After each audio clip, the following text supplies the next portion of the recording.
Hello everyone. Today we will discuss mole fraction and it is represented by X. We already discussed mole concept, mole, relation between molar mass and mole. So what is mole fraction? Very simple, as you know, mole represented by N and N equals to weight divided by molar mass. You know very well fraction. कैसे? मान लीजिए आपके पास कोई object है और इसका 1/4 part आप निकाल रहे हैं इस तरह से, तो ये कितना फ्रैक्शन हुआ? ये 1/4 पार्ट हुआ. ठीक है, तो fraction means part with respect to whole. Simple. यहाँ पर मोल फ्रैक्शन समझिए और एक एग्जाम्पल देखिए. अगर मान लीजिए आपके पास एक सैंपल है सोल्यूशन, तो ये सोल्यूशन किससे बना होगा? इसमें कंपोनेंट कौन कौन से होंगे? Solvent plus solute. Suppose solvent is represented by A and solute is represented by B. So all the conditions with respect to A and B we will consider here. Suppose XA, क्या समझेंगे इसको आप? क्या लिखा हमने? X means mole fraction and A मतलब solvent. So mole fraction of solvent equals to number of moles of solvent Na divided by number of moles of solvent plus number of moles of solute. तो क्या लिखा हमने यहाँ पर? Part with respect to whole. Clear? ये हुआ number of mole of solute divided by यहाँ पर NB हमने solute के लिए लिया है. ठीक है. दूसरा देखिए, अगर आपको मोल फ्रैक्शन ऑफ सोल्यूट निकालना है तो क्या लिखेंगे?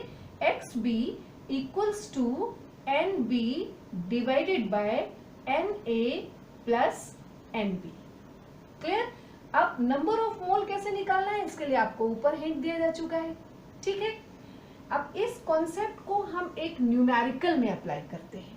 सपोज आपके पास क्वेश्चन है 51. क्वेश्चन आपके सामने है, हम मोल फ्रैक्शन का एप्लीकेशन कर रहे हैं. कैसे? 51 gram ammonia is dissolved in 180 gram of water. Find out mole fraction of each component. Each component मतलब क्या हुआ यहाँ पर? अमोनिया का भी और वाटर का भी. ठीक है, तो क्या करेंगे आप? फॉर्मूला क्या लगाएंगे? X ऑफ अमोनिया, यहाँ पर हमने A ना लिखकर अमोनिया लिख दिया है क्योंकि यहाँ पर स्पेसिफाइड है, equals to N of ammonia, N means number of moles, divided by number of moles of ammonia plus number of moles of water. इसको आप वैल्यू प्लॉट कर दीजिए. कैसे वैल्यू प्लॉट करेंगे? देखिए यहाँ पर number of moles of ammonia आपको निकालना पड़ेगा. कैसे निकालेंगे? मोल इक्वल्स टू, अभी हमने डिस्कस किया था, weight divided by molar mass. Weight कितना दिया गया है?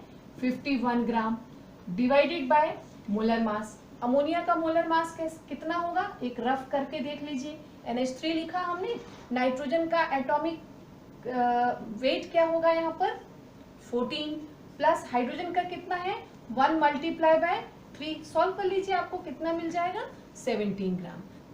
तो अमोनिया का मोलर मास कितना आ गया यहाँ पर? 17 ग्राम. क्या करेंगे आप? 51 divided by 17 gram. Is it clear? अब नेक्स्ट डिवाइडेड बाय, ये पूरी होल वैल्यू आपको लिखनी है.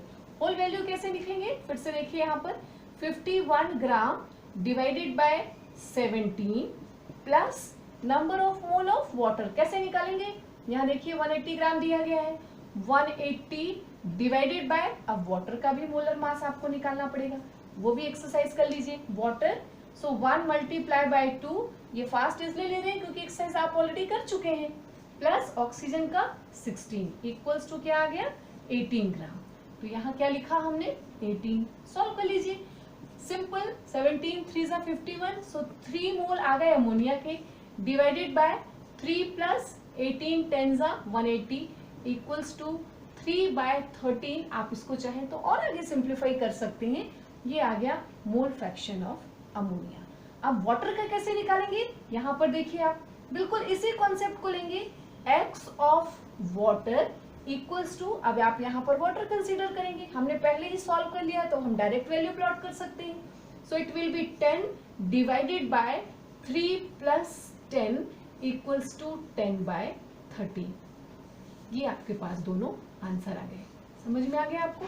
इस तरह से मोल फ्रैक्शन को कैसे आप कन्वर्ट करेंगे और ये न्यूमेरिकल्स में आपको बहुत एप्लीकेबल है. क्लियर? आप इसको अप्लाई कीजिए और भी न्यूमेरिकल सॉल्व कीजिए. Thank you.